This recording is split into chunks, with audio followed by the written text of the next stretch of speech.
We are live. All right, and we'll count down the audio. Mm-hmm. You ready? I am In Rudda. 3, 2, 1. Welcome, everybody. It is Cryptic Puzzle, Here we is. the show. My name's Andy. And I'm Tommy. That was a quick introduction, and we're going to talk about video games. Were we supposed to like diatribe about ourselves or like I just feel like normally we do. Like, normally we're like, oh, it's the show, and then we fumble for a minute, and then we're like, by the way, my name's Andy, and then you're like, by the way, my name's oh, Tommy. I guess, yeah. We But should have proposed like a cold open or something like that. We're just like, oh, and there's like a whole bit. But I yeah, don't actually know. Yeah, I don't know. I never went to I'll be improv school or nothing, so I'll be Rudolph from Rudolph the Red-Nosed Reindeer. okay. And you be one of the Keebler elves. I don't care which. Why Pick whichever one you want. so wait, are you like from the stop motion one? I'm from Christmas because I'm Rudolph. Right, no, You're but I need to envision in my mind's eye a Rudolph. Is it that and one? you're one of the Keebler elves who has fallen into Christmas on accident, and he's like, but I'm not a Christmas elf. I'm a Keebler elf, and then hilarity ensues. Go.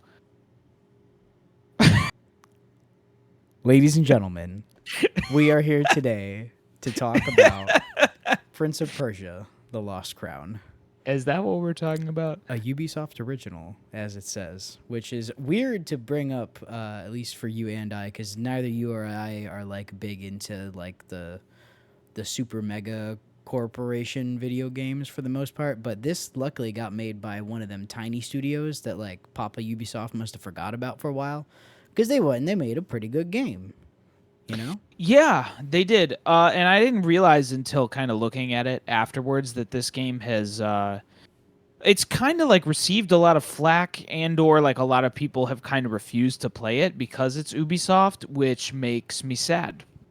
Yeah, it's weird because like Ubisoft as a publisher, and as a monolithic corporation certainly has lots of problems, but that doesn't mean that people should take it out on like this development studio that went and just made a really great game just because like the sins of the father. You know, it's not really their fault. They are fortunate enough to not gotten thrown into the Assassin's Creed mines. So you know, Yeah.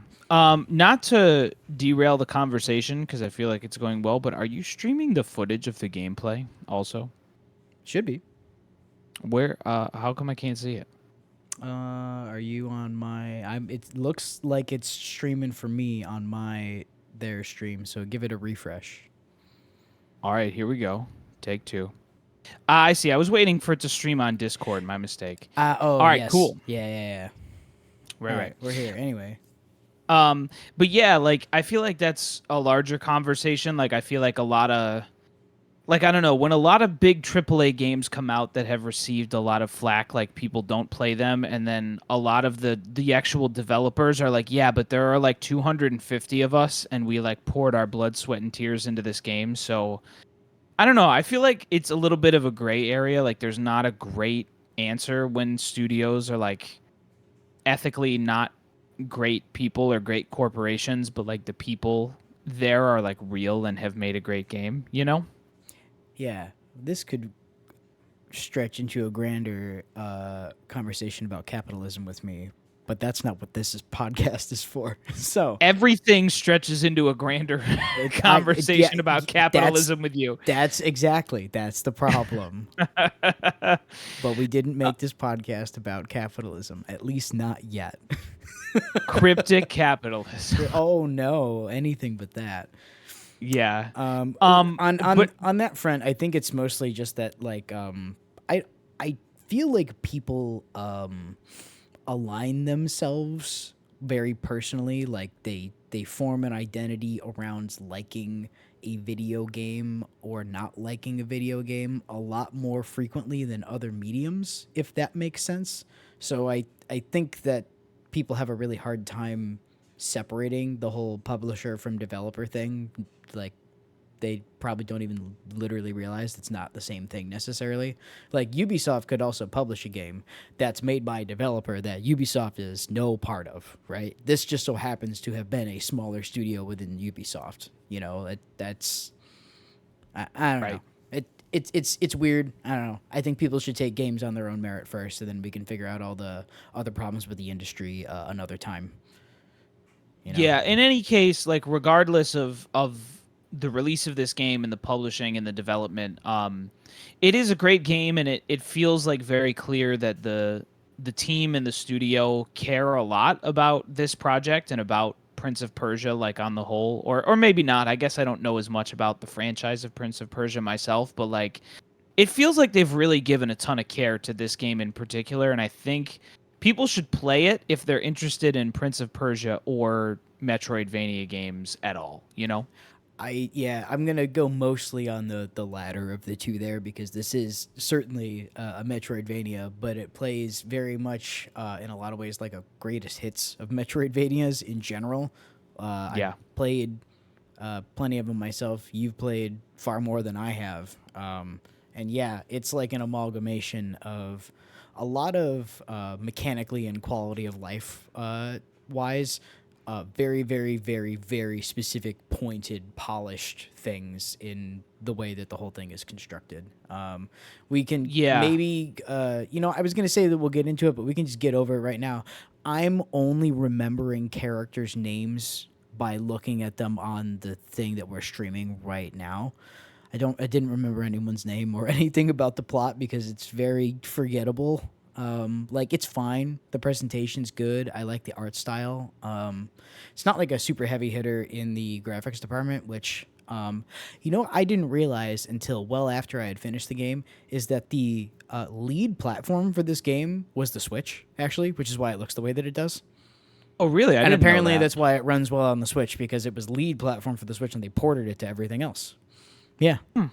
I mean, I like that, especially for a side-scrolling Metroidvania. I feel like that's probably the way to go if you want to reach a lot of people on it, personally. Certainly. I think honestly, that was a great idea just because the nature of this kind of game also really lends itself to the nature of the Switch and being able to be portable. Yeah. Yeah. So on screen right Well, now, there's a boss battle already happening. It's cool. yeah, so I'll say top level. Like, I feel like in terms of you saying this is like an amalgamation of a kind of the greatest hits of Metroidvanias, I feel like this game immediately reminded me of Metroid Dread because, like, Metroid Dread is, I feel like, one of the only Metroidvanias I can think of that's like really like a triple A, super polished, high level type of production. I feel like so many Metroidvanias have been taken up by the indie scene, which like I super love. And I've played a ton of like pixel art and hand drawn Metroidvanias, but like the first thing that struck me was like, oh man, this is like the production level of Metroid Dread. I feel like it's similar in the like very flashy high level presentation, which I just like immediately was like, yo, this game rules. Yeah, it's got really, really like I'm a big fan of like they take cues from a lot of just like other character action games with the animations and everything, where everything is very deliberate, very intended to telegraph a move kind of thing. Like everything has a very explicit purpose, and they use that 2D perspective like to the fullest, and then they pull it away a little bit for cutscenes and stuff because it works. The presentation, I think, on every front is like really cool. I will say also in terms of the cutscene direction, I do remember without remembering anything about the story, all of the action in the cutscenes this is one of the only games where I feel like the action in the cutscenes is really felt like what you do in the game, if that makes sense. Yeah. Yeah. It melded really well. Like you'd see him do like some crazy move. You're like that. I literally just air comboed a dude like that in the other room, and he's like doing it as like a boss finisher or something like that. It's like, oh my god, that's so good. What a great idea, you know? Yeah, again, like I feel like that's similar to Metroid Dread. Like when they do cut away into like excuse me. Oh my gosh. God, I'm dying. Um, Jesus.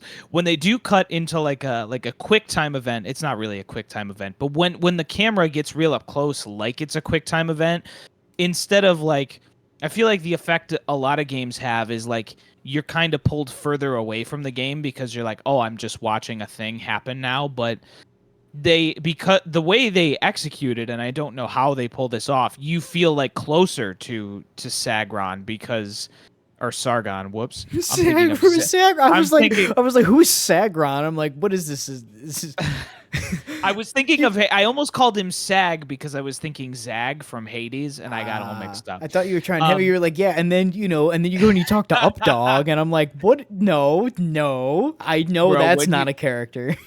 when you hang out with sock on, dude. Uh, um, but like you kind of feel pulled closer to the game because it feels so much like what you're doing in the rest of the game. Like it feels so epic and well pulled off. Yeah, and even like these little like dialogue sections where you get your text on screen, but you also get this really nice 2D portrait of everybody that has these really subtle animations, and I think they have like a couple emotion changes kind of similar to the way that Hades does that sort of thing. They're just like really really nice, and they mesh well with the art style just in general in the game, and I think all that stuff is fantabulous. So we've kind of spoken like really, really generally about the game. Do we want to start talking about mechanics? Do we want to talk about like some of the uh, maybe we should just go with like the difficulty and accessibility stuff because that was actually really impressive to me. Yeah, I agree. I think this game is hard, at least at the beginning, before you really start to get a handle on the mechanics and you start to get some upgrades. But the depth of the accessibility that they give you is so unbelievable. Um, do we have like a list in front of us, or do I you have any in particular that you remember? I don't right in front of me. I do remember that it was both the amount of damage that you would do, the amount of damage that you would receive would all just have a scale, and everything default for normal is at 1. And there's preset difficulties, but there's also just you can make these sliders whatever you want and play the game. So if I remember right, it was like enemy, probably aggression, probably something with your damage negation, something related to that, whatever that is, defense, whatever they call it, and then how much damage you do to enemies. There was at least one more that I can't remember what it is off the top of my head. But I just remember being like, wow, if you just like didn't really particularly care for this one aspect of the game, you just go, I'm going to back this off by about 10 or 20%, and we're good. Yeah, and they also too give you like a pretty clear like, hey, if you just want to be guided to the next important beats to advance the game, you can just turn that on, Yep. which is cool. Like, I mean, I don't know, I wouldn't turn it on because that's not the fun of a Metroidvania to me, but like this game is also presenting itself as just like a well-written, well, arguably well-written action platformer with like great combat. So if you want to play it like that traditional way and just be guided, you also can, which is cool. It's just cool for them to like embrace the like, hey, this game might be too hard for you or too easy for you or whatever, like, but adjust it to make it as fun as you need it to be, you know? Yeah, what I think is kind of funny when you said you thought it was hard in the beginning is I actually thought in the beginning, so I did it whatever one notch up from normal was, which I think all it did was increase enemy damage to uh 1.5 instead of just 1. I think it was a 50% increase basically. Don't think it changed anything else. And I remember stomping that first boss because the parry mechanic is really, really incredibly super good, and your dodge is also good, and you're a very powerful character with a lot of combat options like right off the jump, and then it gets really insane later in the game. Wow, that's so weird. So, like, let me jump in and just say, like, I had the opposite. Like, for whatever reason, I like the parry mechanics a lot, but it took me probably like 3 hours to really get a handle on when is a good time to parry and to like be successful a lot of the time. I don't know why. I just like I couldn't I liked the combat a lot, but I couldn't wrap my head around when I was supposed to parry. Like I don't know if the animations threw me off. But like I found like in the late game, once I got a ton of upgrades and like explored a lot, everything kind of just like fell my first attempt. Yeah, I think I probably had to do a couple tries on a couple of the later bosses just because they would do enough damage where it was like, oh, if he gets me in the big crazy AoE move, that might just straight up like wipe me from full, kind of thing. So I had that happen a couple of times, but yeah, other than that, like I'm with you on like you had so many options. Like you get Yeah. so many abilities, and one of them is just straight up I'm going to rewind time now for myself. And you can do it with very little restriction. That alone, I didn't even use that in combat that much, but that alone should like bust every encounter wide open if you're using it properly, you know? Yeah, and they like I didn't really use it either, but I feel like I feel like there was like a specific boss or like a specific fight where they kind of like utilized it or hinted at utilizing it, and I was like, "Oh man, like what a cool idea to be able to use it in combat, you know?" There's a couple fights where lots of big, huge ground sweeping attacks, or I guess like true area of denial attacks. Like, hey, if you touch the floor, you're going to take damage, and it's not just once. It's this is going to be here for a while. You would usually use that as a way to stay in the air long enough, Yeah. so that by the time you actually came down, they were done doing whatever it was they were doing. So yeah, Yeah. I didn't use that as much because I spent a whole lot of time doing the parrying and otherwise just like air comboing people because I love just there's I have since the original God of War games loved very little more than launching a dude up into the air with you, and then just styling on him for like 40 hits and then slamming him to the ground. Like that's the best. Yeah. It's always been the best and it's always going to be the best. So Yeah, pretty early in the game, you encounter a character who's like, "Hey, would you like to go to like a training and I'll walk you through like the basics of combat?" And at first, I was like, "I might do one, but like whatever." no, you should But definitely then, do those. well, right, but then the game's like, "Hey, we give you currency if you do it," and I was like, "Oh, cool, I'll do a few of those." Like, I'm so glad that you remembered that and pointed that out because I thought the same thing. I was like, one, I was gonna want to do these anyway because almost every single time I play a game like this tutorial will point out something very specific about a mechanic that I didn't just intuit, even though I tend to do that with a lot of action games, and I'll be like, oh, that's new, interesting. yeah, I'm gonna and play they with that a like little. yeah, I couldn't believe like when I did the first two or three, I was like, "Oh, there is a lot more to this combat than I originally thought there was." Like the air kicking, which we're seeing now, it just like there's like so much depth to what is happening at any time, and like I'm so glad I took the moment to learn about those. Yeah, I honestly, to me, this combat system, like obviously it's in a 2D plane, so it's gonna inherently make this a little different, but um, it's somewhere between the original God of War games and Devil May Cry. I think you get more options in terms of just like your sheer like what you can do to style on an enemy is way closer to Devil May Cry than the original God of War games. But generally speaking, the combat and the way the enemies approach you and stuff is a lot more like those OG God of War games. But again, 2D plane, that's really the big difference.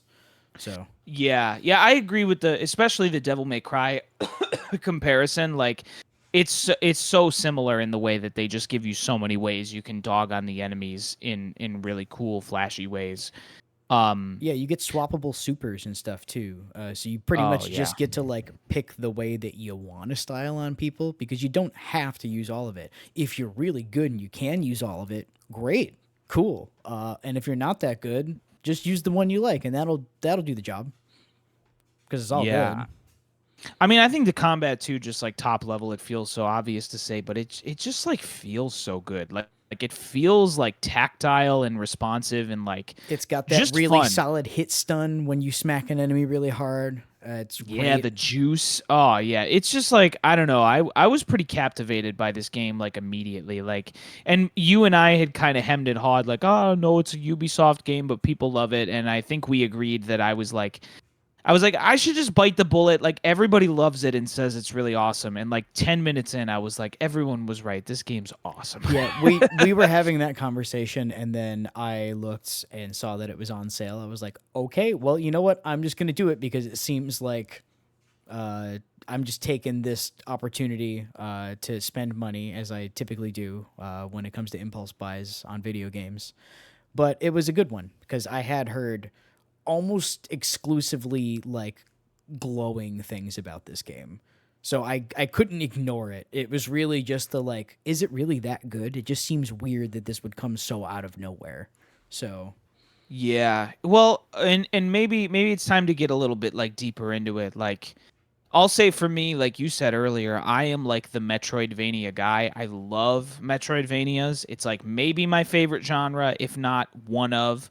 Um, for many years, that was like pretty much all I played was Metroidvanias. I just love them. And I think this is the first one in a really, really long time that I was like, okay, I'm like way into Metroidvanias again, and like I don't know. I don't know how many you've played or you can speak to, but I feel like in the last couple of years there have been so many that I've tried and fallen off of for whatever the reason may be, and this is the first one that I've actually finished and thought was like just a great game that I really love. Like, can you speak to that a little more? Have you played more recently? I haven't played too many more recently besides this one and Dread, both of which we've done for the show. So it's like it's Yeah. not a ton for me. But I think both me not having as many of those under my belt recently and you not finishing the other ones, I think is just from genre fatigue.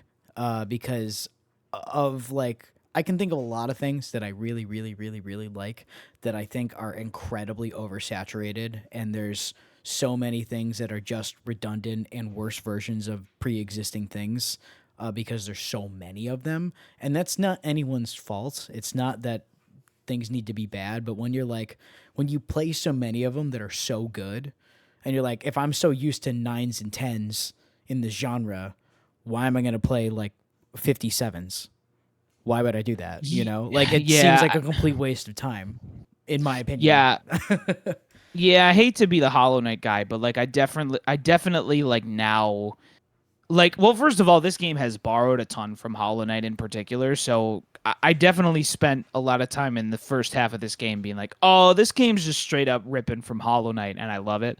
But yeah, I think there's something to that. Like there are so many that have really like broken the barrier on how good Metroidvanias can be that it's become tougher to like love some of the mid-tier ones personally. Yeah, and I don't mean to dog on games that are in like the double A and single A space that are like pretty good because it's made by a small team. Maybe it's their very first game, and for a first game, it's like really incredible if you think about it.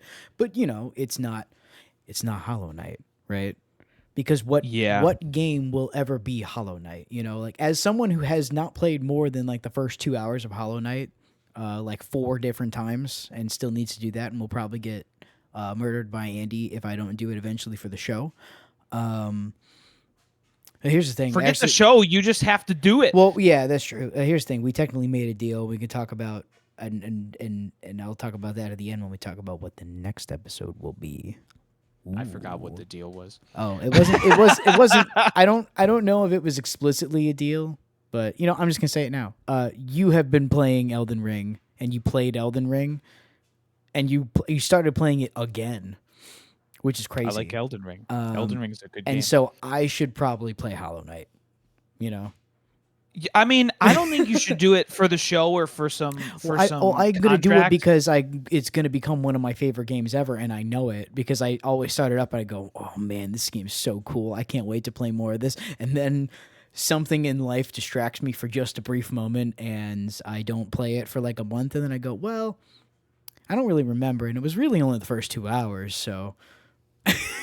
Yeah. Well, Hollow Knight's amazing. Like there's so much that all of like I know Metroidvania is like a term. I feel like there needs to be like a Hollowvania now because there are so many games that are ripping so specifically from Hollow Knight, and I feel like it's like this whole second life for the genre a little bit, but You know, I wonder, and I've talked to you about this. I wonder how much of Hollow Knight's love and success is that like it came out in a time, at least for me, when I bought a game for $20 expecting to have a good time and not expecting like all of the things that came with Hollow Knight. Like it was such a surprise because at the era that game came out, we didn't have indie games on that level. And so for me to be like, oh man, I spent $20 but spent 60 hours having the grandest time of my whole life, like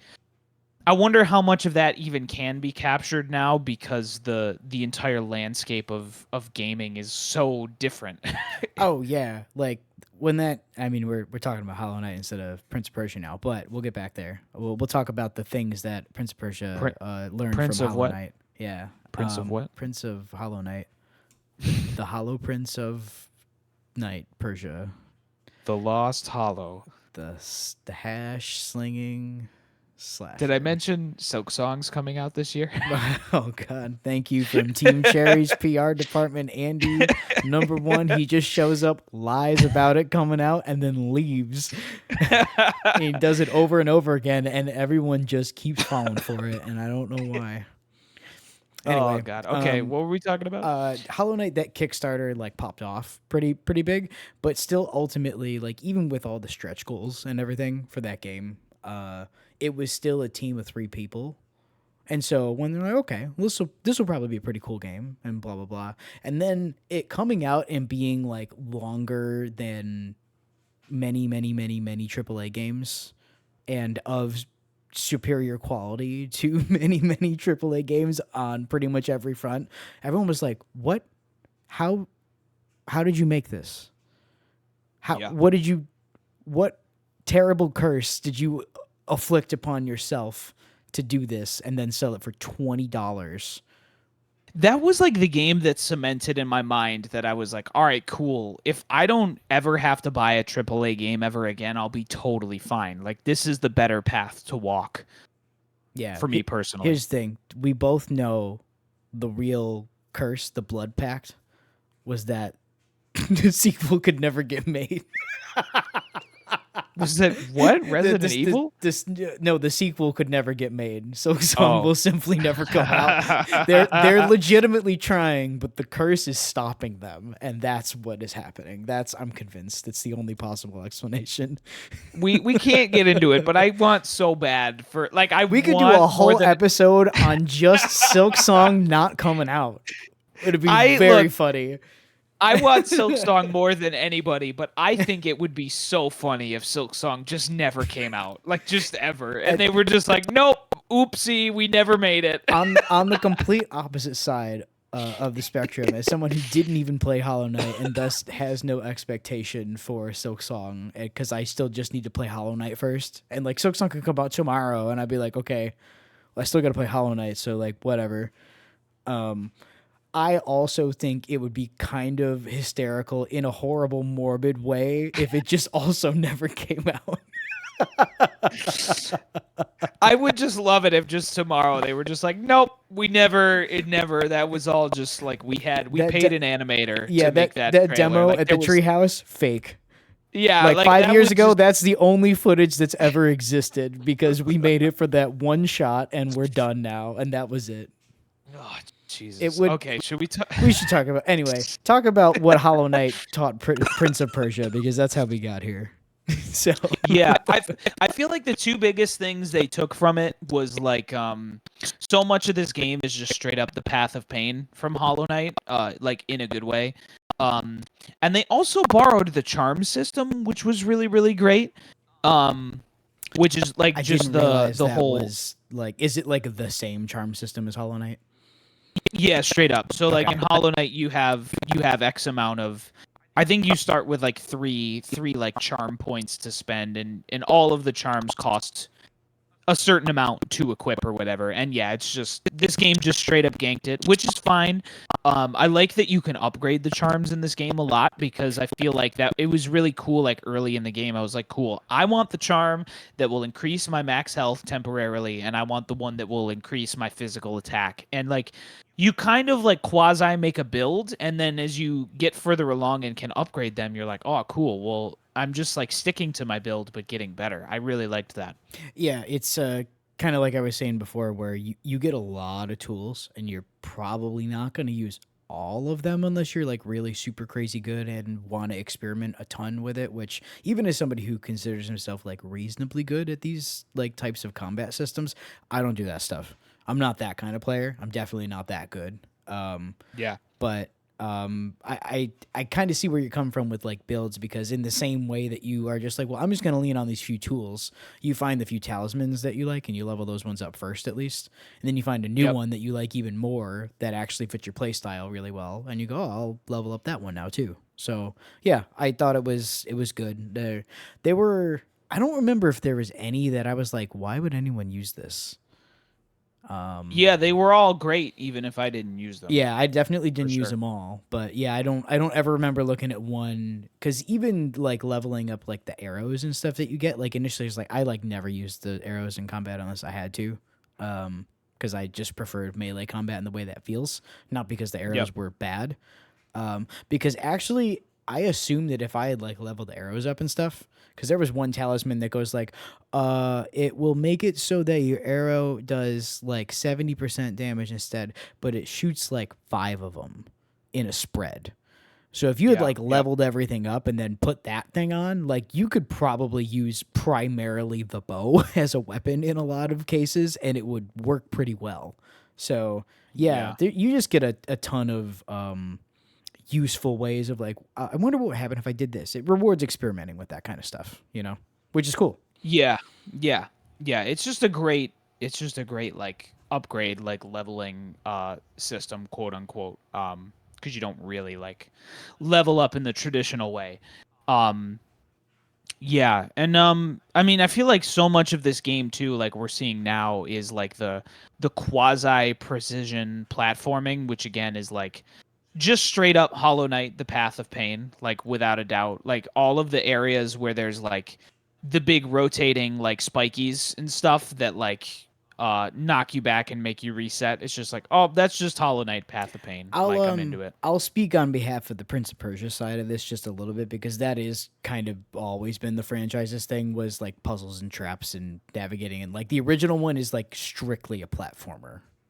Yeah, that's right. Yeah, so and the like, so I'm most familiar with like the PS2 Sands of Time uh game, like that trilogy, except the second one with the with which we talked about this once, the one with the Godsmack soundtrack. I can't remember this song. Yes. Oh yeah. Ah, stand alone. Oh, we're gonna get copyright struck because of how good I am at that. Um but yeah, those games were always about like cool platforming and crazy traps and blah blah blah. So like blending that into a Metroidvania style thing, I think would have made sense just even within the context of the franchise as a whole. But Okay. I assume that these guys, if, as you said, it's basically got the same system as Hollow Knight. I assume probably every single person on this team played Hollow Knight like 100 times and had some thoughts on what it did really well. And we're like, I'm absolutely just going to lift that wholesale if it works. So yeah, I can't speak to it because I haven't played enough of it yet, but yeah, you know. Yeah, I'm trying to remember what else. Like maybe I'll see some of it in the footage that will remind me. But like again, the first half of this game, I was like, oh man, this game is inspired by Hollow Knight, and I am so here for it. Like because it's really ultimately doing its own thing. Um, I love that it's colorful. I feel Yeah, like that's right? Isn't such that a cool? like I feel like that's such a I don't know if everyone is this way, but like if I'm playing a video game and it's not colorful, I'm like I need to turn this off. It's depressing me. Like I feel like the art style and the range of stuff that you see in this game is so beautiful. Not as much the first half though. We are looking at a beautiful tree, which is cool. But like the second half in particular, there's so many cool locations that are such a joy to look at, and I live for that, you know? Yeah, I agree. I think generally speaking that the art style in this game is pretty good. I like that it's simplistic but stylistic. It's the kind of art style that I think ages pretty well. And even if I think the zones still kind of fall into, and this is the forest one, and this is the sewer one, and this is the desert one, kind of like that, which is fine. Yeah. Like Yeah. I really don't have a problem with that. I have no problem with video games just like being video games sometimes. Like that we should be okay Yeah. with that. Yep. Yep. I'm into it. But all that said, yes, I think all of them are presented in a way that is very visually appealing, and they are all pretty thematically strong within themselves. I don't ever remember feeling super strong about the enemy designs, like aesthetically at least. I think design wise, encounter wise, they do a lot of really smart stuff, at least with the difficulty I played on, and I don't remember if enemy count is a thing that can be tweaked or something like that. But just the general encounter design I think is pretty good within all of those, and those are also all thematically, aesthetically appropriate too. They do a really good job with it. Presentation wise, it's really good. It's kind of astonishing to me that I can't remember a lick about the plot like at all. I remember you get like there's your mentor, and then there's the somebody betrays you or All right. you know. So you go And you go through time and you beat Sagron. him. Sagron gets pulled to the place, and I don't remember the name of the place. But Sagron. you get you get pulled to the ancient city.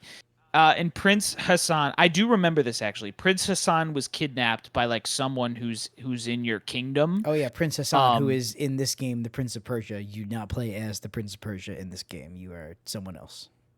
He plays Sagron. And you're going to track down. He actually got kidnapped by someone who's like on your side, like one of the main like warriors or heroes Yeah, in the war that you're fighting in. Ballroom dude who kept showing up before. It's that one. The guy who's No. just Virgil. No, Vahrum doesn't kidnap him. It's a chick. Oh yeah, your Uh, mentor lady. Yeah, your mentor kidnaps the Prince of Persia, and you're like, bro, that's not cool. So you go through this like little intro area, and I feel like it's kind of a neat twist on the Metroidvania because you're like, oh, she took him up there, and they're like, cool. Well, you obviously can't get up there, so maybe you should explore around and see what you can do and like what you can find. And obviously, like as someone who's played a million of these, I know you're gonna get like some cool double jump or some ability that's gonna get you up there. But like because it's kind of couched in a narrative, I feel like it was neat. Um, so anyway, you go find her, and she's like, "Oh no!" And then you save him, but then Vahrum comes out of nowhere, who was on your side the whole time, and he's like, "Oh, but I can rewind He goes, time I and need stuff." more And power because he's just he Virgil. he's like, yeah, I need more power, and I'm gonna go back in time and beat your butt. And then he throws you off a cliff, and he tells everyone that you started the game with, that were in your faction, that you were the one who tried to kill the prince and kidnap him. Oh, actually, he dies. Yeah, The he prince actually dies. does kill the prince. Yeah, and Vahrum kills him and is like, "I'm gonna tell everyone on your side that you You did killed it, him," yeah. and you're like, "Oh, why?" And then he Don't. throws you off a cliff, and you're like, "Oh no." Yeah, and you What go on the I don't revenge know. quest, kind of. I didn't think the plot was bad. Isn't I it? didn't think it was Well, special. right. That's the thing. Because if it was bad, I'd be sitting here like dogging on it super hard, and it'd be really funny. But it also wasn't really good, so I don't remember it because it was really safe. Yeah, and then later, and I mean, I guess you guys, this is spoilers, I guess, but who cares? I think we're 'Cause the about to story's watch like whatever. everything you just talked about happen on screen right now. So Yeah. yeah. They're about to be like, go get an ability. But so then later you find out like, oh no, Vahrum's dad was the king who was murdered by the queen of Persia, and so he's like trying to gather all the power of the ancient Simurgh birds, I think. Yeah.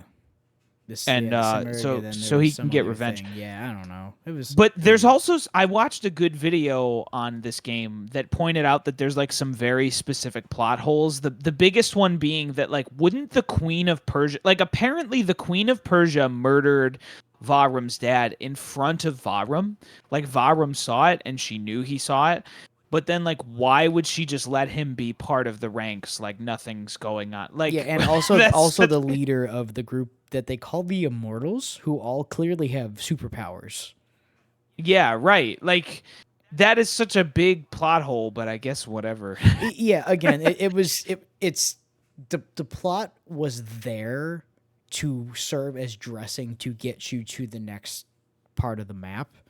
And honestly, there's the part of me that's like, I kind of wish they were just like, what if you were just a dude exploring a cool place and some stuff happened? Yeah. Like that, I don't know. it would be better in my opinion. But you know, it's fine. I don't want to dog on it too hard because I think like the voice acting and again like the presentation of the cutscenes and stuff, it's all very good. But just like there's they're trying to make a lot out of like a nothing script. So there's just not a Yeah. whole lot to it, you know. That's all. I think with a few tweaks it could have been really great and like I don't know I kind of liked that they were trying to present a narrative like I feel like it's interesting to have this open world Metroidvania where you're sort of like exploring as a loner but also you're learning more about this narrative as you go in like a very AAA sort of way. Like I thought it was cool. Like I liked that they were doing that and that I was participating in a story, but it just needed some tweaks, I think, to really be like what they wanted it to be in their heads, you know? Yeah, I suppose, but I guess along the lines of like the doing the Metroidvania thing, the most story heavy Metroid game that isn't Other M, was probably Dread, and there's not a whole lot of story going on in that game. There's like a couple of cutscenes, and you're like, I gotta go beat the dude, and they could have just done that here, and that would have been Yeah. perfectly fine in my opinion. Yeah. So Yeah, I agree. So all right, so I have a lot to say. oh no, I I it's a I good thing we're really not like this. streaming this to the internet. I I like this game. I have some complaints. I don't know if we haven't talked about Oh baby, complaints. I have okay. some issues. I'm actually very curious what yours are because I have a feeling I'm gonna piggyback on at least a couple of them because I do really enjoy this game, but I do also have some very specific like why. So I'll say this, like I the parry mechanic in this game is phenomenal and the combat is phenomenal. I got a little bit tired of the fact that just about every enemy in the game by the end was just like show up, hit him once or wait for him to attack and then parry and then kill him immediately. Like I liked it, but I think if it's not done right, it kind of gets in the way of the flow of exploring the world and getting from one place to another because you're Mm. constantly stopping to like, okay, and wait for him to parry, okay, and then I hit him 3 times, and then he's dead, okay, and then you walk to the next room and it's like, okay, there's an enemy, let me stop and parry him. Did you feel that at all? You know, I don't really ever remember feeling it with the combat. One, because I think I enjoyed the combat enough where it never felt like it was a chore. Are you talking about like the backtrack or like going through an area for the first time?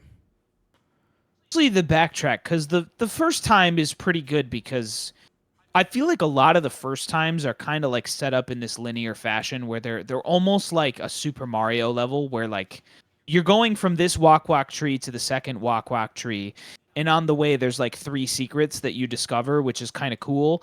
So like even if you die after you found those 3 secrets, you can sort of beeline like linearly past those secrets and get to where you're going. Mm-hmm. Um that said, like, yeah, like, I don't know. It grew a little bit tiresome on me that every enemy kind of like, I guess it didn't require a parry, but because it's the optimal strategy, like, I wanted to, like, parry everything. Mm. See, Yeah, I don't know. whenever I was doing that, and it would be like a room full of enemies, or like you'd get through one of those spots with like one of those giant dudes that you could theoretically run past, but he's probably still gonna mess you up while you do it. So I just do the fight anyway. The what are they? The Othra surges, whatever the supers are called. Yeah. Some of the level 2 and level 3 ones that you get later on are like, I'm going to use this and it will clear the room, and I don't care. So Yeah. whenever it was one of those, like I'm going to explore this area, be like, I'm going to walk in here and everything is going to vanish. And then Yeah. I would explore. So I think that's also another reason why I just never really thought about it, because I just was like, I have a very specific tool for like this purpose, so it never really bugged me, I guess. Yeah. Um, Yeah, maybe that's more a me problem then. It's just like I liked the parry so much that I wanted to like parry everything, but like and like a lot of enemies too, like you'll hit them once or twice and then they'll start blocking you and then they attack you and it's like, all right, well I couldn't just kind of rush in and beat the dudes in the way I wanted, like just kind of clear them. But maybe I should have used the author surges a little bit more mindfully. yeah. Speaking of things that may have just been a me problem, um, I do think there's maybe something to be said, but I'm gonna take like 98% of the blame for this. I did struggle a whole lot with, all right, some kind of story beat happened and I'm now in like a new area or like whatever it is, and I'm just gonna poke around and explore a bit. And I go and I start to poke around and explore because it's very clear like where I'm supposed to go. So I go everywhere except there because I'm trying to figure out, I want to explore. It's a Metroidvania. That makes sense. And every single way you go dead ends you because you didn't get the movement mechanic that if you go down the intended route 4 steps into the next room, they give it to you and then tell you to go like the Yeah. other way. Like, no, just give it to me one room sooner so that I can figure that out before I waste, like, I probably spent legitimately twice as much time playing this game as I should have because I did not learn from my mistakes almost ever. I kept doing it. It took until I think like the third or fourth time it happened where I was like, okay, enough.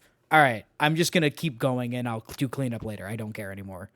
It was very Yeah. frustrating. Very frustrating. Ye- Yeah, I agree. I feel like I didn't have that so explicitly as you, but pretty early on, you're like constantly encountering areas that you can't go to yet, and you're like, all right, like I get it, like, but also like I want to find some secrets along the way. Like you're constantly hitting your head against these blocks that you can't unlock yet. Yeah, I feel like they could have drip fed you at least a couple. Like if you did that, like if I did all that and I found like at least one cool thing each time, I would have been like, okay, all right, nice. But it would always be like, and I just because I by the time I come back here with this thing, I'm not gonna remember any of this. Like that's Right, usually how I right. would feel. And it's weird because otherwise and this is why like I pointed out like the very specific timing of those events, like the order of those rooms. I think if they had switched that up, it would have changed my perception of all of this a lot, because otherwise I think the map design is very good, and the way that you can do shortcuts that loop back on themselves even before you unlock like the better fast travel system and blah blah blah, it works. But I just wish that like it gave me the movement options like 5% sooner each time so that it felt like I was actually progressing rather than bashing my head against a wall to get railroaded into another spot to then actually do the thing that I was trying to do 35 seconds ago. Like it was weird that it restricted me until that moment. Yeah, it made it feel a little bit more linear than it ought to. Where like had you been given more abilities and a little bit more free reign, you didn't feel like, all right, well, I have to get to the next story beat before I can knock that door open, Yeah, I kind of thing. cared clearly so very little about the story that I was sitting here like trying to recall the details as you were like, yeah, and this happened. I was like, oh yeah, that did happen. Clearly that wasn't my priority with playing this. Yeah. So I yeah, I don't know. I just wish that it's so strange because almost every single other aspect about this game seems so geared towards making sure that you have like the optimal, like most efficient, fun experience with whatever it is that you're doing. That this aspect of the map design just seems like such a whiff in my personal opinion. There's somebody who might not find literally any issue with the stuff that I'm talking about because they just didn't have that experience. That's perfectly reasonable, but I did, so. Next gripe that may be just me. Mhm. I'm very curious to hear what you I say hope about it's this one. about one particular collectible. It's not, Okay. but you can go next. Um, I don't know what it is about the map design in this game, but like I found so much of the world like completely unmemorable and I couldn't keep it in my head. Like that thing that happens in a Metroidvania where you go like, "Oh, cool. There's that big glowy door on the ceiling that like clearly stands out and I'm going to remember it. Like I'm going to physically keep that memory in my brain until I get the thing." Um I couldn't. And I don't know if there were so many dead ends that I just couldn't keep track of them, but like every time I got an ability, I was like, "Okay, well now it opens this thing," but like I couldn't, I struggled to remember like the topography. Even like just like I'm gonna go back a couple rooms and I would go left and I would be like, have I been through this room? Like did I defeat enemies in this room? Like, and I don't know why I couldn't keep it in my head. Did you have this problem? I did the same thing a couple of times for sure. And I've been sitting here.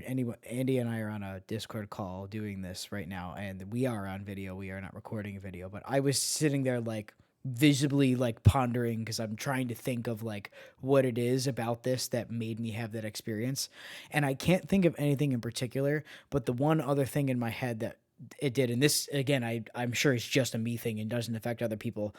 I always do this with 2.5D games. There's something Yeah. about it not being actually 2D that for some reason I feel like I don't know what it is about the way that people select art styles or what it is about my personal preference that makes that happen. But I think that's what the through line is because even the really good 2.5D ones, like I'll say, I mean, we already did a whole Metroid Dread episode. I definitely got lost in that game more than in previous Metroid games. I think specifically because of that and no other reason.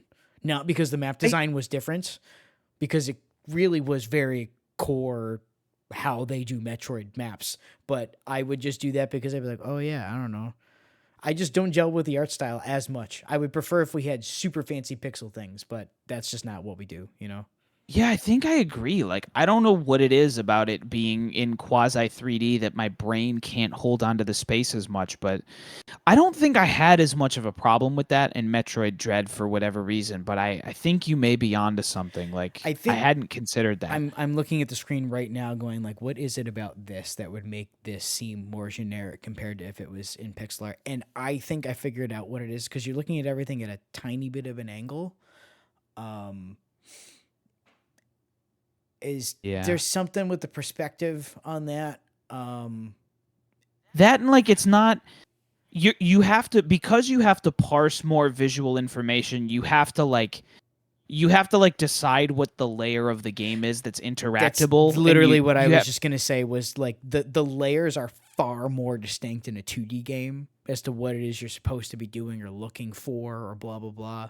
Whereas like you said, there's this where there's it's not even visual clutter because like presentation wise, it looks great. That's a wonderful scene that we're looking at, right?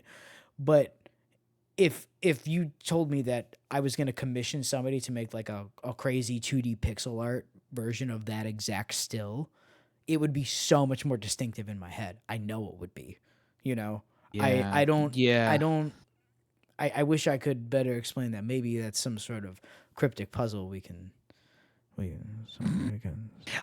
I think it's literally as simple as like in a 2D game, you don't have to discern what the playable space and what the playable areas are. You just know what they are. Whereas in this game, you have to decide visually like what is interactable and what is set dressing, so your brain is doing more work where like it's not just presented to you. So instead of just like, oh, that's a ledge, like right now you're looking at these three pillars and you're like, oh, well those are probably ledges, but like your brain isn't grabbing onto it as easily, I think. maybe I'm just trying to think of because like there's definitely layers that you are technically not interacting with that you're seeing all the time in 2D pixel games too, though, you know.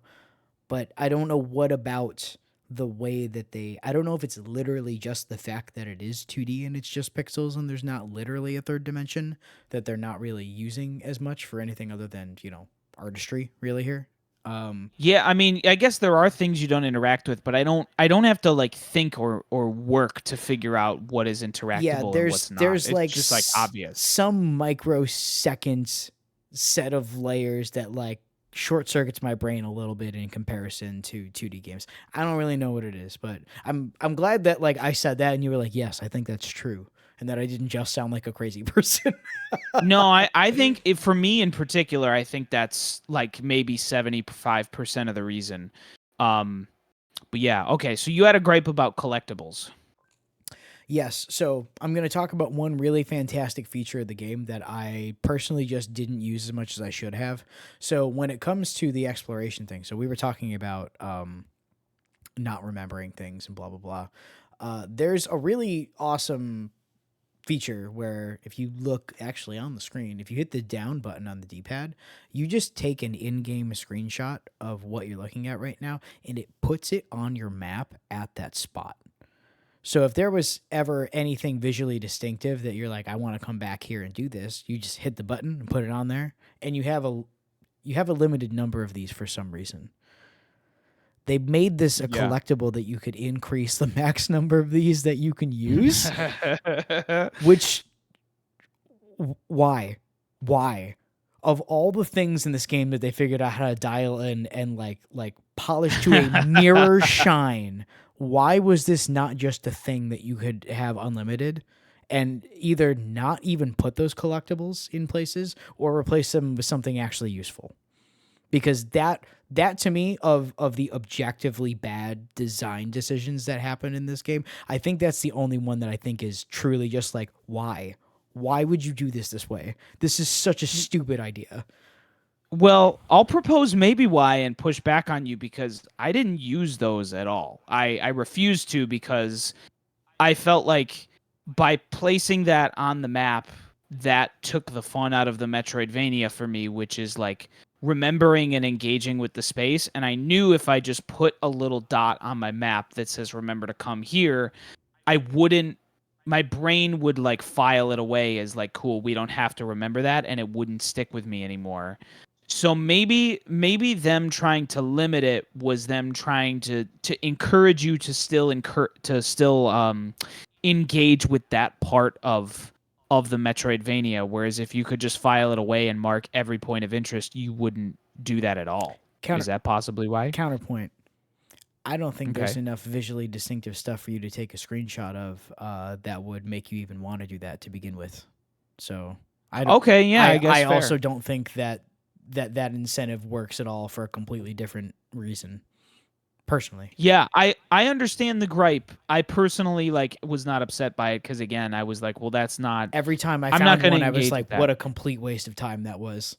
I was so Yeah, mad. well, and more so for me because every time I got one, I was like, I'm not even using No, these. no, but that's the thing. I also didn't use them for the previously stated reason of nothing here was visually distinctive enough for I should take a picture of that. Like ever, Well, because what would happen would be I would take the picture and then would look at the screen again and go, I don't remember what I was looking at here at all, I ever. do like the picture function of it because then at least you can like zoom in and be like, oh, this is because I mean if you're looking at the screen, you could be like, oh, it's the little gold boulder wall thing that I can break now. Yeah, yeah, but you had to get like the map and everything first, and so this is another order of operations thing. I would start to run around before I had actually gotten like the map that would like show you where you could go, like the general structure of all the unexplored places and blah blah blah, and would eventually start to throw down the stuff on the map. So I'd start to run around without either the movement ability or the map, and then I would go and I'd get the movement ability, forget about the whole map thing for a while, and then explore a whole bunch, and then be like, oh crap, I forgot I had to go find the lady and buy the map from her because I never Yeah, did that. that's from Hollow Knight. That's another thing I thought of. Here's the The thing. map lady. I'm gonna throw out there. I think that I'm not gonna like that on Hollow Knight either. I think I'm not gonna like that. Well, Yeah. I'm interested. There's many people feel many ways about the map in Hollow Knight because it's a thing. I liked Are it, most people but upset there even is a map in Hollow Knight because they're like, but my soul's thing. no. Okay. Well, again, I mean, I don't want to spoil. I don't want to spoil the map in Hollow Knight, but I'm not gonna the remember. the I've started that game 4 times, Andy. What do you think? You think I have the a the mind map that the remembers things Andy. She's from Hollow Knight because not only does she sell you the map, but she whistles like that. Or she has like a sound effect that you can hear her, like the guy in Hollow Knight, which is it's fun when they do it in Hollow Knight. It's cool because you hear him.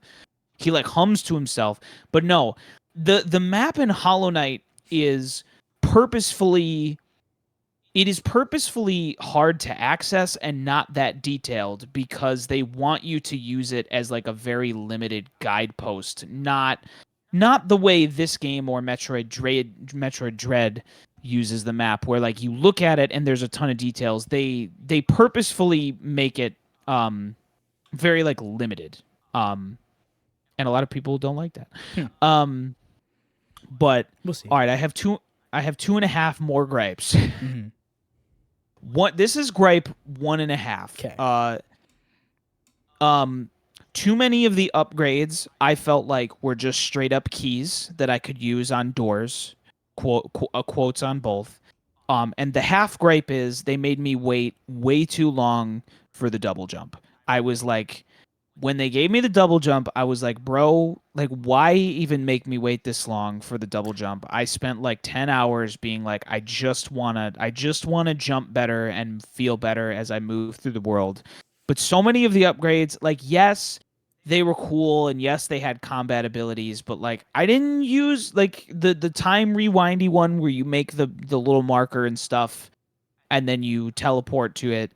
The puzzle solving stuff they did with it and the platforming was really great, but like it didn't make me excited to move around the world. It just kind of made me go like, cool, here's 4 places I can get to now, and I found that unexciting. I think I agree like 100% with that. And you just reminded me about the double jump thing because I also remember being like, I'm looking at all the places where I'm like, okay, well, when I get the high jump or the double jump or whatever it is, I'll get there.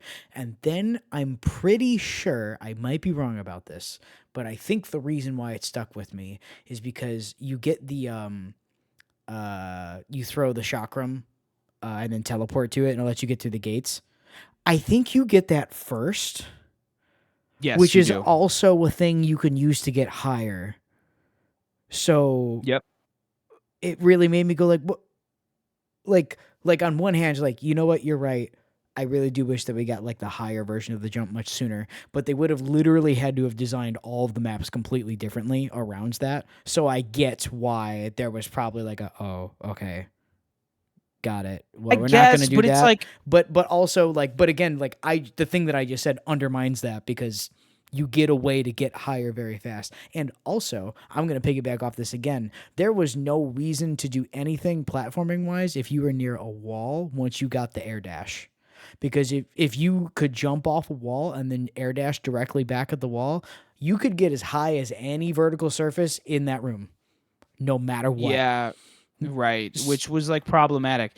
But like I think the thing you said about the teleporting chakram like proves my point. Like, yes, you can get higher and you can reach places that you couldn't before, aka a key and a door. Oh yeah. But it wasn't fun. Like a double jump is fun because now you get to jump twice. Like you're like, it's fun now. But the chakram isn't fun. It's just another key. And I was like, Uh you know. Yeah. I think here's the thing. I think the chakram was still a little bit more fun than just a key. But I'm with you on, you know what is going to be more fun overall is having a better way to go high with one button press.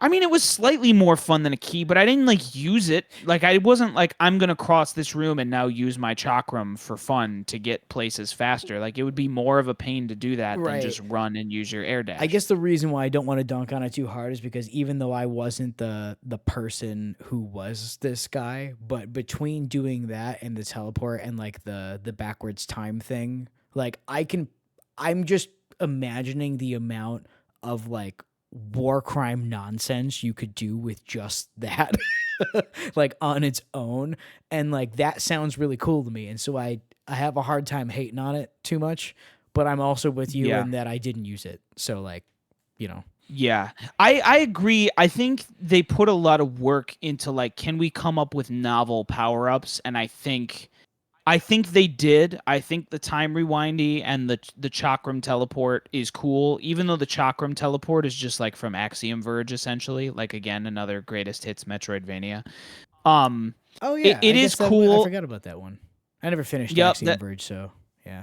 Yeah. So like I agree. Like it is cool that they were like, what's a novel power up we can give you and stuff. Like it definitely was unexpected, but especially the one where you can like portal things, you could like portal them into the other dimension and then throw them, and now at yellow walls for some reason I was like, oh, so it's just another key. Like I was too I wasn't excited to get the power ups. I didn't feel like they changed the way I moved through the world meaningfully as much as I wanted them to. Yeah, and this is I guess I'll put it this way, in like I will still say like glowing things about like the mechanics and the basic functions of interacting with this game, and encounters are fun generally speaking, blah blah blah.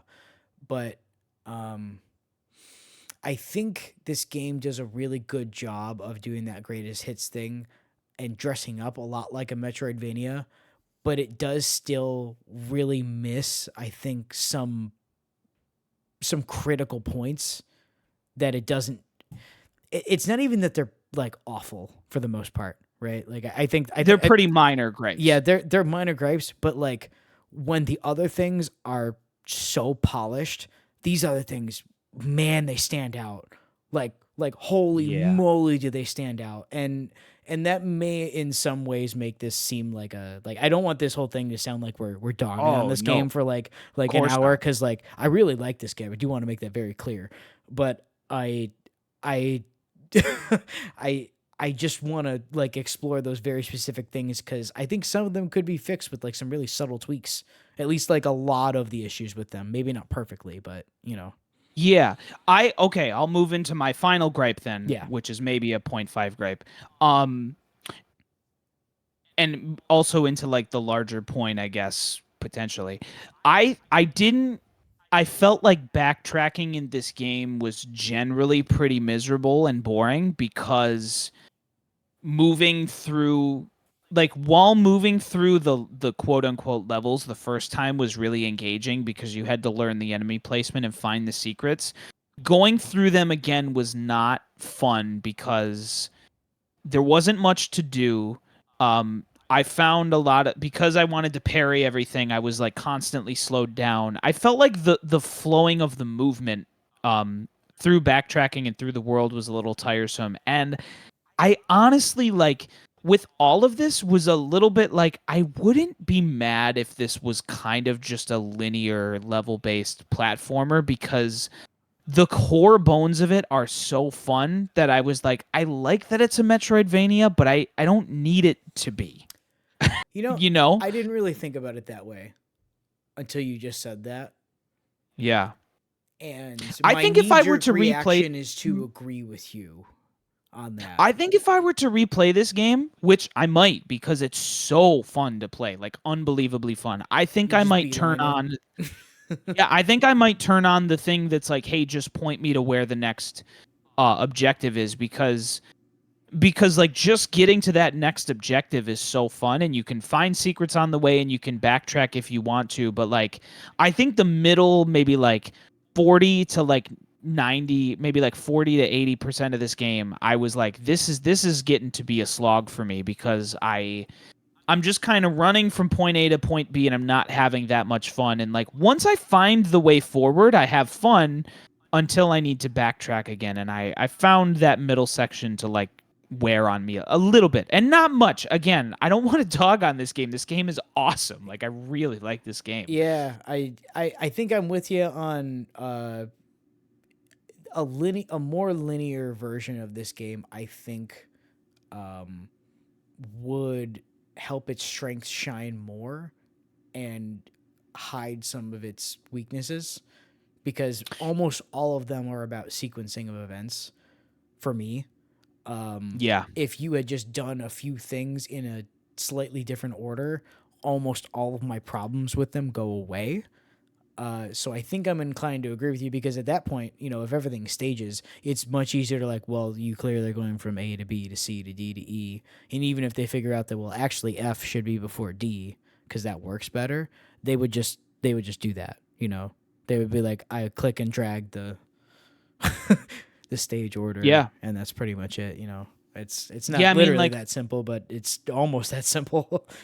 yeah, I mean, I just think all of the game stuff, the platforming, the tough challenges, the timed challenges, The the boss cool fights are all puzzles, and the great. combat. We didn't even talk about the Oh, boss fights. Every single the boss boss fight fights are rules. unbelievable. Oh, Yeah. dude, I love the boss fights. Like all of the game stuff is so fun. It's just like the exploration, like while it had its good moments, like I felt like is where I was getting bored and I was just like, man, if I was just kind of doing the like high octane action of going from one point to the next with cool platforming and puzzles and combat, it'd be like a 13 out of 10, like, I think I said before that there's some of this stuff in this game is like polished, just mirror sheen, shiny and chrome, right? But the problem with everything being polished that much is it's really easy to smudge it. And that's really how Oh. it feels to me. Is that they simply there was no way that they were going to be able to maintain I think what they were going for and that level of quality in this genre, if that makes sense. Because now that you're saying this to me, I'm like almost completely fully on board with, yeah, this could have been like stage 1, stage 2, stage 3. They could have absolutely done that. I would have been all about it. That would have been great. I I would would have. have been waiting, and they could have put secrets and stuff in it too, like Metroidvania style. Like they could have put some things, but Just old it school almost platformer style, whatever. You don't have to go to this part of the map at all, but you yeah, can. yeah. Like I would be into that. Like that was my feeling at a certain point. Was I was like, I'm just having so much fun with all of the stuff that like if they just put this in a level based game, I'd be way into it. What I find interesting is that accessibility option of basically turning on the like so I don't know exactly how that manifests. I assume it's mostly you get a big waypoint marker that goes go this way or something like I that. think I so. I, I Yeah, don't I know. I haven't tried it, but I'm assuming. Maybe it's more than that. I'm not really sure. But it seems weird to include something like that.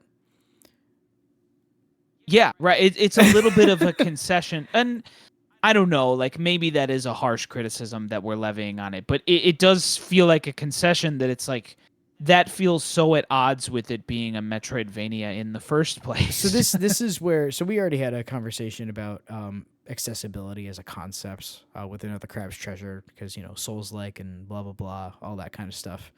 Um, I think, and this is I'm building a lot of assumptions in here. So Okay. I think this game, with all its wonderful accessibility options and different ways to tweak it to play it, means on some level some of these things, and I think more than anything, really just the one that you're mentioning of like, hey, here's the one that shows you how to just go from point A to B to C to D, and then you get to the end of the game. Um, it seems like they made this game and then they focus tested it and they got some feedback and they did all that stuff and like I hate using the phrase least common denominator when it comes to this stuff, but it seems like they tried to appeal to all of the above with a bunch of these things.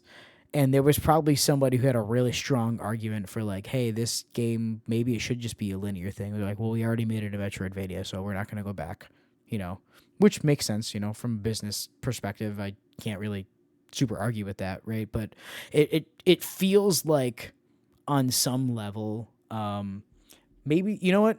And I got to take another step back. We were talking about this being a Ubisoft published game before. Maybe there was some amount of their involvement in a couple of those decisions. I really have no That could idea. be. I'm mostly just surprised that a game of this caliber and of this type, something atypical for Ubisoft, exists. So I assumed that, Papa Corpo wasn't really looking over their shoulder making terrible decisions that would impact the quality of the game. But maybe that is part of it. I really don't know, because it seems strange that, again, so much of this game is just straight up like, wow, this is some 10 out of 10 stuff. And then others are like, just why? You just do it a little different, just slightly different, and like it's way better. Maybe not perfect, but way better. You know. Yeah. I don't know. It's yeah, it definitely, again, it's like the Metroidvania game that has captivated me really for first in like a long many years of like trying them and falling off them. Like there's so much to love about it. Um but it felt like for me, like in the middle part, the Metroidvania stuff that I wanted from it kind of fell flat in terms of, or as opposed to like the action combat side of it, like you were saying, like it in a lot of senses is like a Devil May Cry or something like that. And I would like play it again on those merits of like I just want to fight all the bosses again and like get better at the combat and keep parrying stuff because it feels so cool. But By the time we had played it, they had added the explicit boss rush mode to the trainer dude. Oh yeah. So you could Yep. literally just either go in and do on any difficulty, including a no hit one, that would give you 1 health, so that you would have to perfect the boss. And it had it on every preset difficulty, and then there was one that was just a legitimate boss rush where you do all of them in a row, kind of thing, and you could do it on any one of those difficulties. Yeah. Here's the thing: you could probably just open the game and do that and have a great time. Yeah, I think the bosses are like, They're really good. I think they're like perfect, man. They're like really good. I really like, I love the, and this will get into, this is spoiler territory in the future.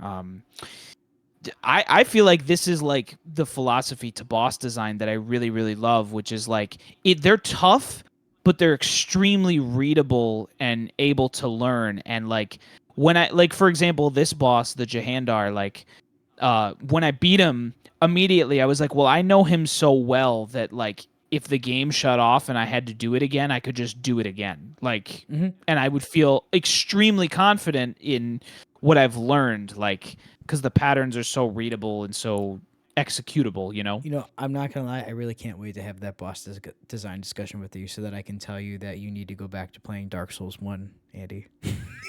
I'm not gonna go play Dark Souls 1 Yeah, no, you are. You don't with the Troll Knight guy. You don't know it yet, but you're gonna anyway. I'm not gonna. You're gonna. You own it. No, I'm. You own it. Yeah, you own the yeah. game. It's not even like you have to go buy it. You just play it. I'm not gonna play it. There's so many good games dingus. I could play. I'm not playing. Oh! You're not gonna play the one that's like one of the most important, influential games of all time, and would. I already did and play would- it. There's an invisible crow. We That's talked right in in the that's in the tutorial area. Anyway, we're talking about games that aren't Prince of Persia again. Is there? Oh, see, here's one of these cool boss finisher cutscenes that is like a thing that you do in the combat system, and then Looks the boss amazing. does an attack that he does in the fight, and then you just do an attack that you would do in combat, but like it's slightly flashier with a cutscene, and then he goes, I died. Yeah, I like Sagron. I know people don't like him. I think he's cool. They don't like the Killmonger haircut. That's why. I don't. His haircut looks cool. I don't care. Yeah, here's the thing. I also think the Killmonger haircut looks cool. I am confused why he has it, given the region of the world this takes place in and the Who cares? theoretical He looks time period. cool. Yeah, I'm with you on looks that. cool. Rule of cool is really the most important part. But, you know. The feathers look cool. Watch this cutscene when he goes up, puts his hand towards the And he feather. goes- It looks he go- and freaking he goes, cool. "Oh," like the critters from Donkey Kong Country. Yeah, he's cool. Yeah. Bro, this game's cool. Yeah, if you like Again, action combat systems and just generally speaking like good feeling platformers, you got to play this. Like whether it's a Metroidvania thing for you or not, like I really can't recommend this game enough on those merits at least. You'll probably have your own personal issues with it, but I think all the really good stuff about this game far outweighs the like very specific gripes I have with it. Yeah, I agree. Like, it's definitely a game that I've been like, maybe I should just reboot it and replay it, which for me is like a pretty rare occurrence personally. Um, so the fact that I'm considering that and might do it someday just speaks to like, again, like the fun, like just the pure fun that's baked into like the moment to moment gameplay in this game is pretty unbelievable. So Yeah. go play it. Yeah, I agree. Yeah, go into those difficulty and accessibility options and tweak it to your heart's desire. Make this game exactly the experience you want it to be. Because I think that is the strength of it. And maybe I'd feel differently about certain parts of this game if I had taken more oh gosh, what's the word? More advantage of that. I couldn't think of the word advantage for some reason. That was fun. Yeah, maybe if I had just taken advantage of that, I would have not had some of my gripes. I don't know. So I do recommend it on that front too. It's about as new player friendly as a game is going to get in the modern day. Yeah. Yeah, I'm definitely, this is like branching off, but like I don't know, again, I'm excited for more like Metroidvanias to enter my life that I like love again. Like I definitely, this game made me excited to be like, oh man, there are cool Metroidvanias out there still, and like I don't have to feel a little bit bummed that like I haven't been able to get into one. Like I don't think it's a me problem. I kind of thought it was a me problem for a minute, you know? Mm-hmm. No, I don't think it is. I think just video games in general are, they're more popular, and so we're gonna see more and more of this. It's just a lot of large numbers, Video games are Yeah. more popular than both movies and music. It's Good. crazy. It makes more money than either of those industries, which is bonkers. Good. I Good. mean, here's the thing: most of that money comes from like Call of Duty, Fortnite, and then gotcha games, though. So that's less good. But It comes from Genshin Impact 4, available now. no, there's only one Genshin Impact. This episode of We are Cryptic not Puzzle was sponsored by brought to anyone. you Nope. was brought Nope. to you by Not Genshin Impact sponsored by 4. Genshin Impact or whatever the name of the company is. I almost just started swearing a lot. Probably. Available on iPhone or the Google Play Store with over 1,000 drops of your favorite Nikkeis. That's a different game entirely. Is it? It's a completely different game. Did you know? Okay, so that game is called Nikke Goddess of Victory. It's supposed to be. Yeah, I've seen ads for it on Reddit. Well, right, you see ads for it everywhere because it's one of those kinds of games. So it's called that specifically because Nike, the company that named it after the Goddess of Victory, they made it so that they wouldn't get sued by Nike, because that's the actual name, but they couldn't call the game Nike the Goddess of Victory, so they made it Nikke the Goddess of Victory. Yeah, what are they, stupid? That's like calling it like download our new game, Pepsi. Like, of course they're gonna get sued. I just think like, it's really funny that they were just like there was no like, oh well, let's work out a deal with them or blah blah. It's just like, no, just add a K. Screw it. Like, what were they thinking? Like, they were like, yeah, Coca-Cola, the platformer. Like, what are you doing, people? This is the anime jiggle game called Oh my god. McDonald's. My god. So anyway, yeah, I mean, so our show is brought to I don't remember you what happened. because we were doing our ad read. We and you don't have interrupted. a sponsored section. If I made money off of doing things like this, I would probably still have a full-time job, because I doubt it would pay well enough for me to want to live the lifestyle that I want to live. But, anyway, if you want to sponsor us, send a message to, there's a cat. It's my cat. No one can see the cat except for me. Well, I It's guess my cat. Andy too, but there's a cat. He's being loved on. Anyway, this has been Cryptic Puzzle. This has been Cryptic Puzzle. We hope you enjoyed this, whether it was on the stream or on YouTube, Or on the cat. or on the cat on the catheter. Oh no, not that. Our podcast. Oh my god. Wow, this really just went like so off the rails right at the end here, didn't it? I'm so tired. He's being like aggressively loved by the cat. Dude, I was out of the country and it took a toll on me, and I'm excited to be back in the country. Well, that's good. It's good to have you back, So so that I can bother you across the internet, and then for everyone to hear us on the internet about me bothering you, and then you make a stupid joke and I make a stupid joke. We talk about video games, you know. here's a tangent you'll enjoy and the internet might enjoy. All right, perfect. This is what everyone came for. They're not here to listen to Prince of Persia. They want to hear Andy talk about whatever this is. If they're still here at this point, then maybe. Hit me with it. So you sent me the meme that was like, it's my autism and I get to choose the special interest with the Gundams in the link. By the way, you sent that to me in the Dominican Republic, which means it cost me like $10 to receive that image. Oh, dude, I'm so sorry. I'll send you $10. I didn't know. No, it's fine. Here's the thing, I didn't know, and I. Well, okay, but that's part of the story. So I downloaded the image because recently a bunch of our friends pay $10 button to download it. I screenshotted it. That didn't cost me any money. Because recently a bunch of our friends have found there's like a free survey that you can take online that gives you like a scale of like where you fall on the autism spectrum. Oh, like yeah, it the gives RADS you a assessment. number score. Andy, I had a whole diatribe with some friends in a Discord server on all of our scores and why we cannot believe that one of my friends scores incredibly low on the RADS assessment. Yeah. Okay. So yes. So you're Mike, getting, if you're listening, I love you.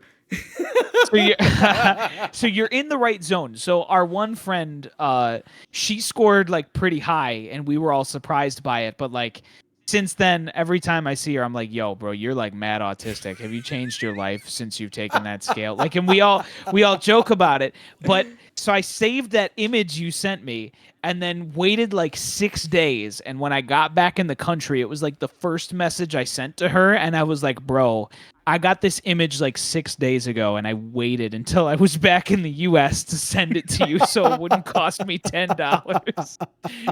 And I was like, "You're welcome." Yeah, listen. Hey, everyone out there, if you're neurodivergent or on the autism spectrum, I mean, so am I probably, like not officially, but you know, it's kind of is what it is. That's okay. Live your life. Yeah, exactly. We're all just a little different, Yeah. you know? That's why it's a spectrum, you know? Yeah, that's like why it's in good fun for us to poke at her. But I sent her that image. I like couldn't wait to send her that picture. Dude, we're going to talk about my special interest on the next episode. Dude, I mean, for real. It's, you know, I'd call it an exaggeration, but you know, when you look at my Steam hours played, I don't think it is. So I think it's second only to Warframe, the only live service game that I played for like 6 years. You know, So we'll spoil it now. It's Pokemon Fire Red. Yep, it's true. I played that on Steam from Nintendo. And that's so funny that you immediately undercut it. I have never stopped talking about Pokemon Fire Red on this podcast because it's my special interest. It's true. All of those things are true.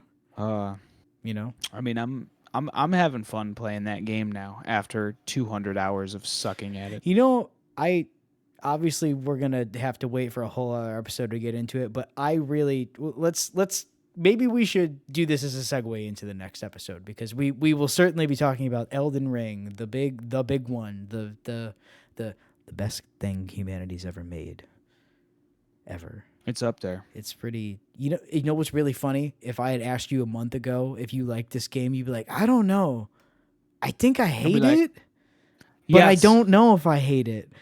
And now he's on playthrough 2 after getting to almost the end of the game, and now he's like, oh, I understand Souls games now. This is pretty good. And I was like, hey, Andy, remember when I told you that would happen? Did you? I did. I said you're gonna go back through something and you're gonna encounter something you did before, and it's not gonna be hard because you've played the game before, and you're gonna go, oh, I do understand how this works. Oh, I guess, and it just all hit you at once. The biggest difference is I don't feel like I understand it that better. Like I don't. You clearly do. Right, clearly I do, but like I don't feel like I do. He texted me earlier today, yo, I beat Radon on the first try. Who am I? Right, because I was confused. I was like, why did that happen this time? Yeah, well, because you struggled for how long before? Like on your took me, first like, playthrough? It took me like 40 tries. Yeah, and then the last try, you beat him. You didn't attack him once. You just let the NPCs beat on him for like 3 hours or whatever, however long that took.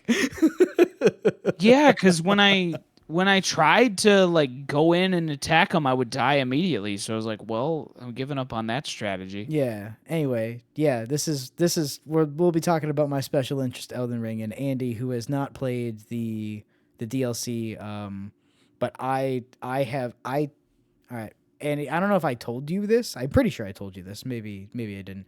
I took time off of work when Shadow of the Erd Tree dropped to just Yeah, you play told me. it. So that's how excited Dragon I was Quested about it. Oh yeah, absolutely. I did. Yep. What's No, never mind. That's a completely different thing in Japan. I was gonna think of Gold Week. It's a different thing. Dragon Quest? No, different thing. You were thinking of Dragon Quest? No, not everything is Dragon Quest, Andy. I'm always thinking of Dragon Just Quest. most things. But you know what most things are, Andy? Most things are Berserk. Like Elden Ring. It's great. Anyway, we won't talk as much about that next week. This has been Cryptic Puzzle, everybody. Yes. It has been, I think. Maybe. It has. The next episode will probably come to you sooner than usual because like I'm saying that to like two people. Like who come on. Yeah, if, like, if you're out there, hey, you're probably we not, love but you, that's okay. If anyone's out there right now listening to this, it's like 10 years in the future and like they fell down an algorithm rabbit hole when they were sleeping or something. It's gonna like be no one's in 40 years when we can't remember anything about our past, and the only way to remember what being in our early 30s was to listen to our twitch.tv/YouTube/ etc. recordings. Yeah, I mean, like, you know, all that is to say, someone might be listening right now, but it's not in the present. It's probably far in the future. So why am I like, oh, next week? Like, ain't no next week. You're just binging this, I guess, if you're listening to it somehow. Who knows? Yeah, I don't know. I'm not sure. Anyway, I don't know how we got here. We'll miss you, everybody. We will actually, and we'll see you again soon, probably. Cause yeah, I'm just gonna keep. I might start Journey 4, Andy. I might. And 4? Oh my God. Yeah. Well, I beat the DLC, and I was already at the end, so I beat it again. So, yeah. I mean, go for it if you're having that much fun. Yeah. I don't know. I also don't want to like burn myself out on it. You know. Anyway, we'll talk about me burning myself on Elden Ring soon. All right. Bye, everybody. Goodbye, everyone. Hope you miss. We'll hope you find your dad. I hope it's on the stream. Hope you find your dad.